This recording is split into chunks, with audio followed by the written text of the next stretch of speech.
This is the one that had that mouse nest by the fuel, under the door here. But doing the wiring, so I gotta remove all this stuff from the floor, then rip the floor out and get to the wiring. I'll just give you some updates periodically as I'm going. So right now I just got all the seats out, so I gotta take off these moldings here. There's wires that go along there on both sides. Probably the center console.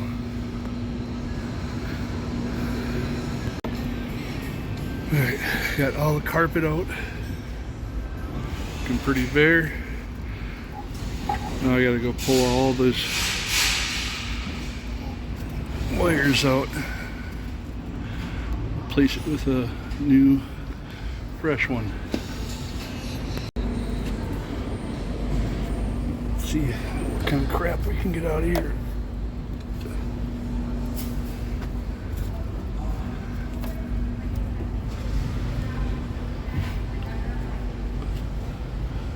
I wish we had smell-o-vision.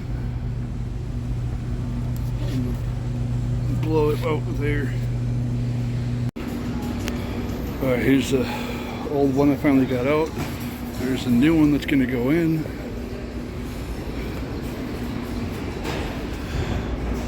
Got it all de-wired.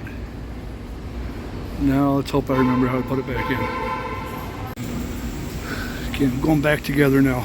Still the same day, so I think I can finish this in one day, which is, I didn't know if I was going to be able to do that, but it is going back together. It's coming along. I got it all back together. New harness in. Checked for any codes or anything like that. Let it run. Everything is working. Lights on. I think it's my own personal record of the whole floor harness in about 6 hours. But now I've done it, not on this car, but I've done a dash, an engine harness, a dash harness, a headliner harness, and a floor harness. Not on this car, on different cars. Basically rewired, all put together an entire car. Be sure to like and subscribe and check out the store. And I'll get some more videos coming up when I find some stuff.